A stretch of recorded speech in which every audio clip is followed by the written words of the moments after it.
Have you heard of active listening? The idea is that by demonstrating you're paying attention when someone's talking, the other person will view you more favorably. But did you know there's a strategy professional mediators and negotiators use that blows active listening out of the water? It's called the listening triangle. Using the listening triangle compels people to like you, lets you get what you want from conversations, and is probably the easiest way to overclock your charisma. As its name implies, the listening triangle has 4 points. Ask open-ended questions, listen, reflect back interests, and subscribe to Mimir on YouTube. Simple, right? Well, I've never heard of it. If it's that effective, how come more people don't use it? Well, successful people do, and have been for hundreds of years. When Benjamin Disraeli and William Gladstone were competing to be Prime Minister of England, Gladstone was thought to know everything. He was brilliant, very witty, and his intelligence was unquestionable. A week before the election, each candidate had dinner with Winston Churchill's mother, who said Gladstone indeed made her think he was the cleverest man in England.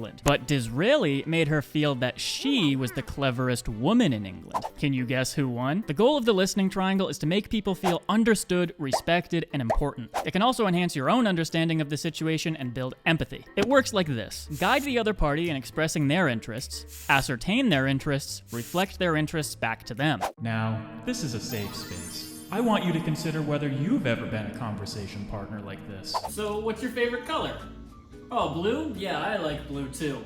And what do you do?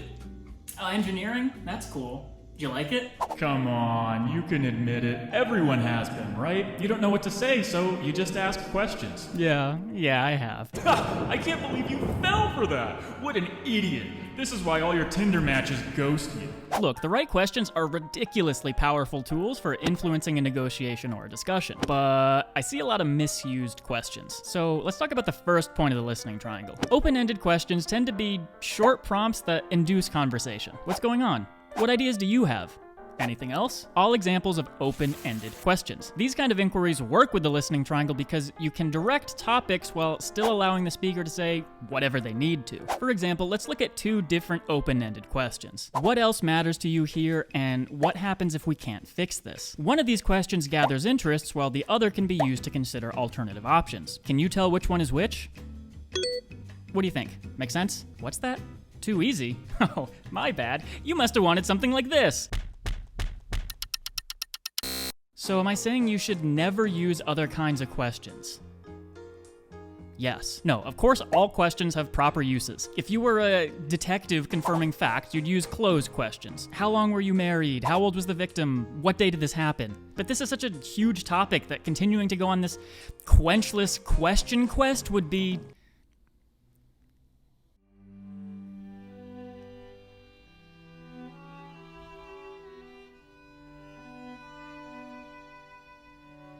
ludicrous. So then Janet was like, well, if you don't respect my choices, then I have nothing else to say. Can you believe that? What a hypocrite. Uh-huh. Oh my god, are you even listening to me? Of course I am. What did I just say? Please divorce me? It feels awful when it seems like the person you're talking to isn't listening. The problem is we have so many distractions, it's pretty hard to... excuse me, sorry, I actually have to take this. Hello? No, I told you, I can't talk right now, I'm working. No, I'm on YouTube. It is a job. Mom! I've heard a lot of mindfulness-related advice about listening. Ground yourself in the present.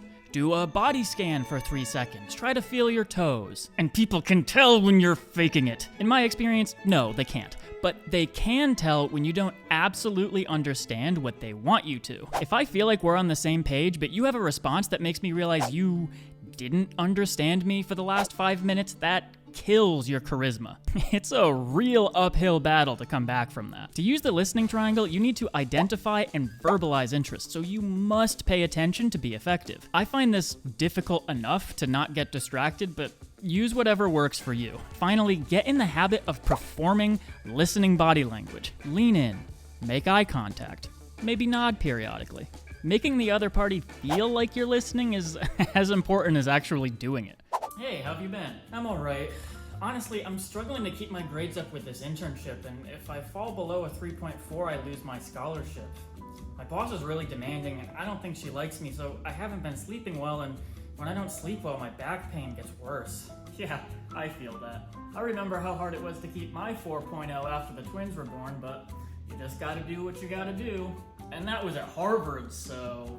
The ironic is that making people feel understood and respected is a much more effective way to get them to like you than showing off. Any good leader, negotiator, salesperson, psychologist will tell you the best way to influence someone is identify and address their interests. Now, there's a beginner, intermediate, and advanced way to reflect somebody's interests. Let's say you're talking to somebody about hiring a new employee. My projects have me overworked, so I need someone who has experience with self-study.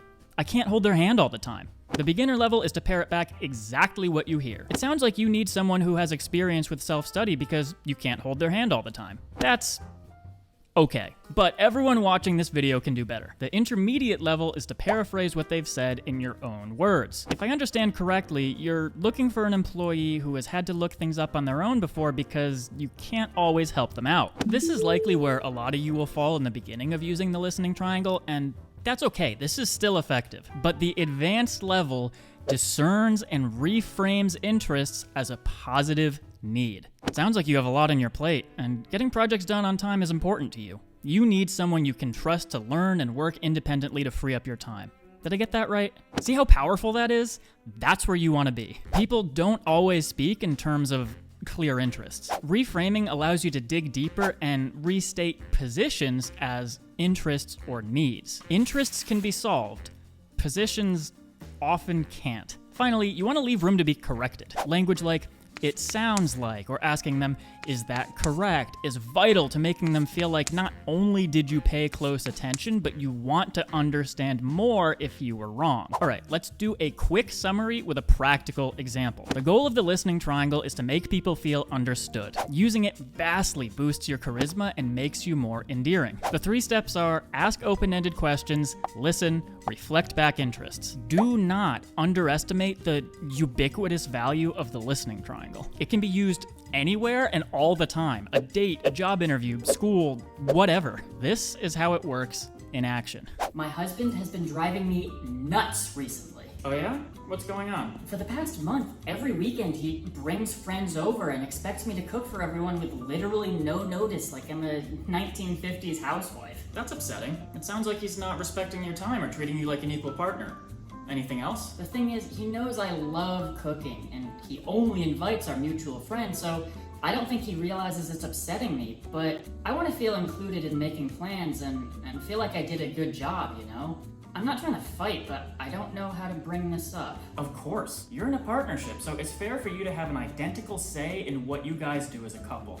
So you don't mind hosting, but it's important you're part of the discussion and feel like you have enough time to do a good job. And you don't think he's doing this maliciously, so you want to find a way to address this problem without coming off aggressively.